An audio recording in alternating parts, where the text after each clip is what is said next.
Hello my dear student, कैसे हैं आप सभी लोग। आप सभी का स्वागत करती हूँ आपके अपने यूट्यूब चैनल सितंबर शिल्पी क्लासेस में। रोज़ शाम 5 बजे आपकी लाइव क्लास होती है मुख्य सेविका की, तो उस क्लास को ज़रूर अटेंड किया करें। तो आज की क्लास में हम लोग को पढ़ना है आंगनबाड़ी में संचालित होने वाली सरकारी योजनाओं के बारे में। तो इनको देखेंगे और ये इम्पोर्टेंट है आपके पेपर के लिए। तो चलिए शुरू करते हैं आज की क्लास।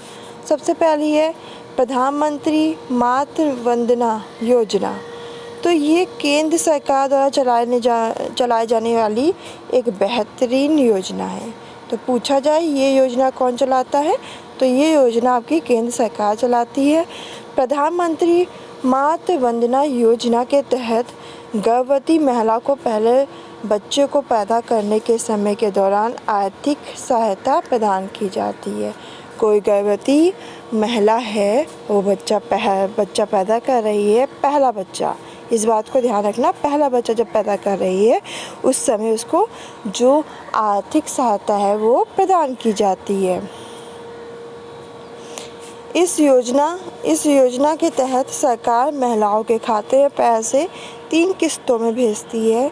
तो कितनी किस्तों में भेजती है? 3। और इस योजना को लागू करने का उद्देश्य है महिला बच्चे को जन्म देने के बाद पूरी तरह से आराम से ले। तो इस योजना का क्या मुख्य उद्देश्य है, ये पूछ सकता है। तो इस योजना का मुख्य उद्देश्य है कि महिला बच्चे को जन्म देने के बाद पूरी तरह से आराम से ले। ये ना हो कि बच्चा को जन्म दे दिया और उसके बाद सोचे इसका पालन पोषण कैसे करेंगे, इसलिए से छोड़ दे। तो बच्चे को अच्छी तरह से आराम से ले।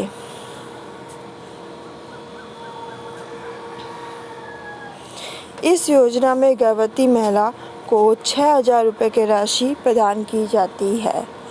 तो इस योजना के तहत जो गर्भवती महिला है उसे क्या 6,000 रुपये की राशि प्रदान की जाती है। तो ये राशि याद रखना, पूछ सकता है पेपर में।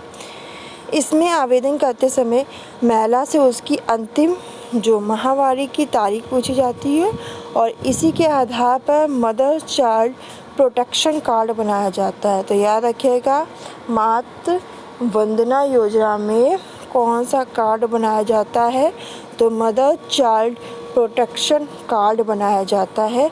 और इस योजना के लिए ज़रूरी दस्तावेज हैं आपके आवेदन फॉर्म, MCP कार्ड की कॉपी, पहचान प्रमाण पत्र की कॉपी, बैंक डाकघर की पासबुक की कॉपी।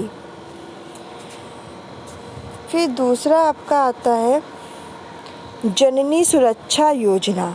तो ये एक सुरक्षित शिशु और मातृत्व योजना है जो राष्ट्रीय ग्रामीण स्वास्थ्य मिशन के तहत शुरू की गई है। तो याद रखिएगा कि जननी सुरक्षा योजना एक सुरक्षित शिशु और मातृत्व योजना है जो आपकी राष्ट्रीय ग्रामीण स्वास्थ्य मिशन के तहत शुरू की गई है। तो किस मिशन के तहत?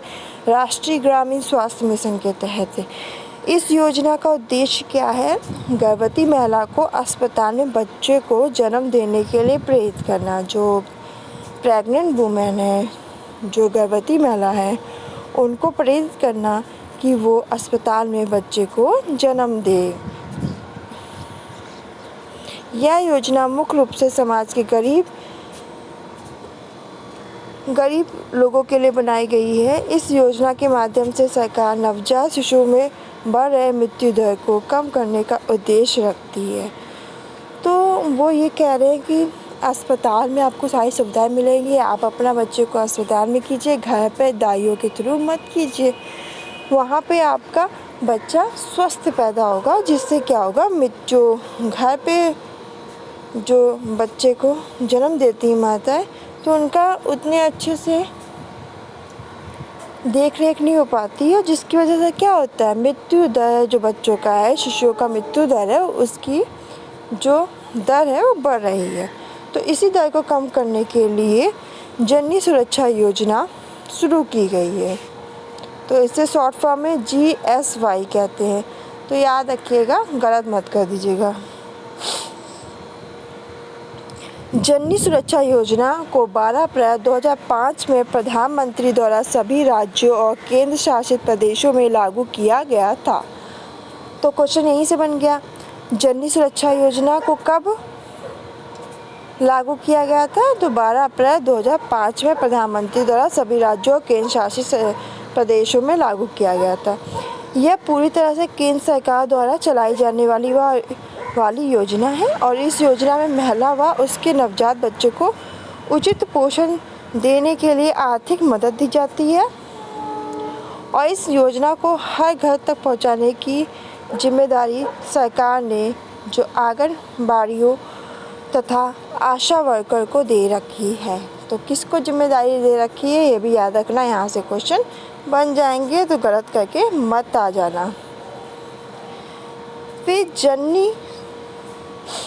जननी सुरक्षा योजना के अंतर्गत बच्चा पैदा होने पर महिला को 1400 रुपये की आर्थिक मदद प्रदान की जाती है।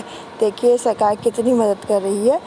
अगर आप जननी सुरक्षा योजना के अंतर्गत बच्चा पैदा करोगी तो आपके 1400 रुपये की आर्थिक मदद की जाएगी। फिर आपका आता है मिशन इंद्रधनुष योजना। मिशन इंद्रधनुष योजना जिसे शॉर्ट फॉर्म में IMI कहते हैं। तो याद रखिएगा क्वेश्चन में अगर आ जाए तो इस योजना की शुरुआत की गई थी, तो इसको जानते हैं। तो मिशन इंद्रधनुष योजना की शुरुआत वर्ष 2014 में स्वास्थ्य मंत्री JP द्वारा की गई थी। इस योजना का उद्देश्य गर्भवती महिला नवजात शिशु को जानलेवा बीमारियों से बचाने के लिए संपूर्ण टीकाकरण प्रदान कराना। तो एक तरीके से याद रखिएगा मिशन इंद्रधनुष योजना जो आपकी टीकाकरण से संबंधित योजना है।